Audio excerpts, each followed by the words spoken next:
Chagio unsure of sugar industry's return. Police to crack down on fireworks. More money foolishness at Ministry of Amerindian Affairs. And pandemic response contradictory and stupid.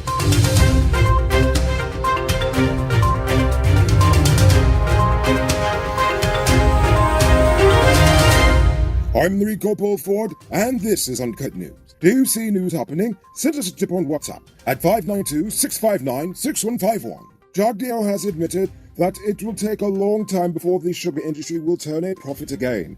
In fact, he says that the government has realized that in some areas it is completely unfeasible and unreasonable to continue. And so they have to create an alternative for workers in those areas who were laid off. He acknowledged, too, that Guyana has not only a financial problem, but a production problem, noting that the Albion estate produces about 50% of the nation's sugar, and recent floods have destroyed almost 80% of the cane for the next crop, which will only worsen production issues in the coming year. For this year alone, Guyana has received over $6 billion Guyana dollars from the National Treasury and will probably cost us taxpayers even more in the coming years. But for being such a so-called brilliant economist, I'm surprised Chagio hasn't realized that state-run businesses almost always fail, especially when they're centered around a commodity such as sugar. I mean, come on, everyone makes sugar nowadays.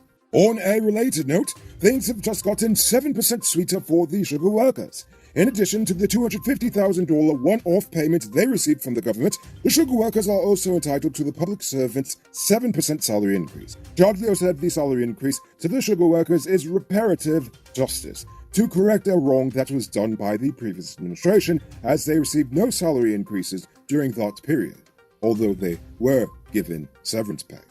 The Ministry of Education has located over 100 students and has already placed them into secondary schools. They are among the 500 students that the ministry had reported as dropping out since the beginning of the pandemic. Welfare officers were sent to different communities across the country to locate the children. Officers found that most of them had migrated or moved due to the pandemic. This was especially true in the hinterland, but many were forced to work to help their families make ends meet.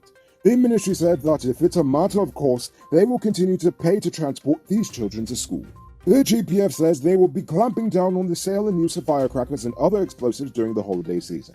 This is in an effort to safeguard the lives of people and animals. If you didn't already know, the loud noises can literally kill many small animals and give people with weak hearts a heart attack, or if you're a war veteran, terrifying bouts of PTSD. I know the last one is not so much a problem for us here in Guyana, but you get the idea. Now it's time to tell you about Best Buy's car of the day. Currently on sale is this 2011 Subaru Forester XT.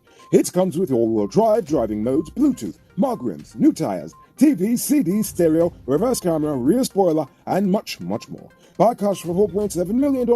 Or pay down as low as $940,000 down with around $106,500 monthly for 4 years, and it is yours. Call or WhatsApp 662-0844 for more info. Or visit the showrooms at Lot 171 Peter Street, Queenstown, or Lot 2 Lamar Street, and tell America sent you for this sweet tea. On Monday night, 22-year-old construction worker Joseph Fernandad was fatally stabbed following a misunderstanding. According to police, the suspect stabbed Fernandad twice in the chest before fleeing.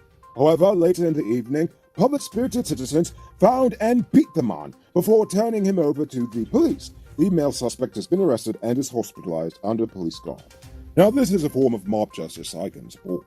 Over in Region 1, 13-year-old Rondell Henry died and the rest of his family was left hospitalized after they all drank a homemade drink that was suspected to have been poisonous. On Sunday afternoon, the family started experiencing extreme bouts of diarrhea, and they were rushed to the hospital when Henry became motionless. His mother and father, along with his 3 siblings, remain hospitalized in a serious condition.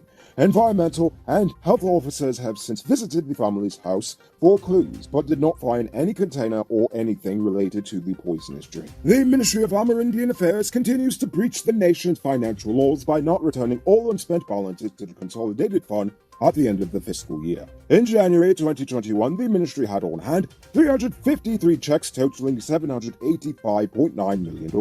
According to the Auditor General, this is not the first time this has happened. In January of 2020, The ministry had on hand 351 checks totaling $315.9 million from its 2019 allocations. The ministry's head of budget agency insisted that the vouchers were subsequently returned to the finance ministry via the ministry's return schedule. The audit office said that's nice and all, but it's still wrong. Are you still using a mongrel pelter by choice, or you simply can't afford a new cell phone? Good news for you. Digicel is slashing prices in half on the Samsung A3, the DL3 Pro and Pro Plus this Christmas. Upgrade to a brand new smartphone for just $9,750 at any Cellular Plus Digicel store. This offer includes a free 1-month Prime bundled data plan. Pro tip, smartphones make good presents. The 2020 audit was limited by the absence of important records. According to the report, 1,328 payment vouchers totaling $28.6 billion were not presented for the 2020 audit.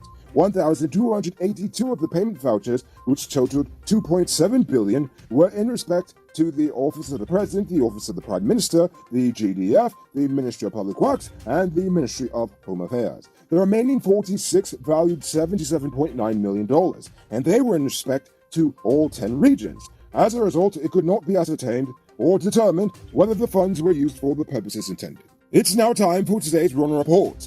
Today, the nation recorded 35 new cases. There are now 1,039 persons dead, 8 in the ICU, 671 in home isolation, and the total number of confirmed cases around the nation now stands at 38,926.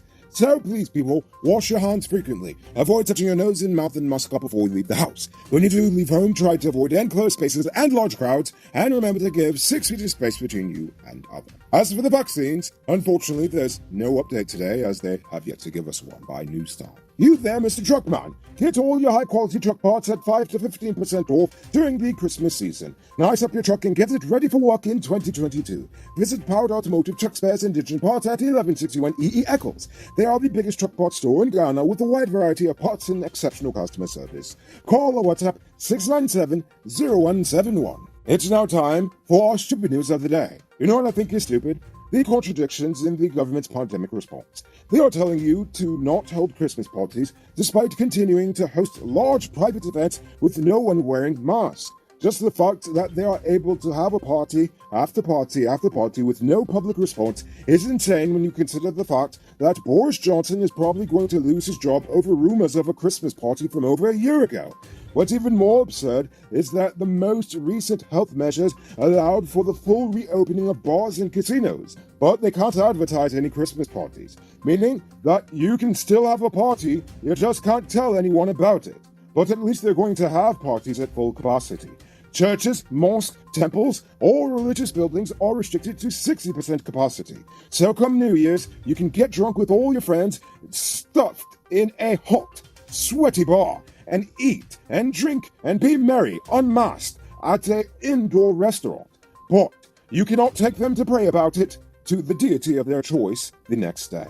Since we're all talking about absurdities, how is it that the government is both demanding that everyone go get booster shots when half the country has just had one shot, and not only that, they are shutting down locations, making them even less convenient to get? And when you do go to get it, they have everyone squish up under a tent, just inches away from each other, with no social distance whatsoever. But hey, at least it's free, because inflation is making eating healthy even more expensive for the average Guyanese. If underlying health issues are the biggest risk of COVID deaths, and diet and exercise are the single best ways to improve your health, then why are they doing nothing to help bring down the price of food in the market? Maybe it's because this government ultimately doesn't care about the health of this nation. I mean, it's clear from the president's eyes that he doesn't even care about his own health. Aha! No, but seriously, I could go on, but what I'm trying to say is that this internal shadow government they refer to as the National COVID-19 Task Force did a terrible job with our pandemic response. So it is my hope that with the medical board now having a bigger role on the body, hopefully the medical professionals will be able to bring some common sense to this pandemic.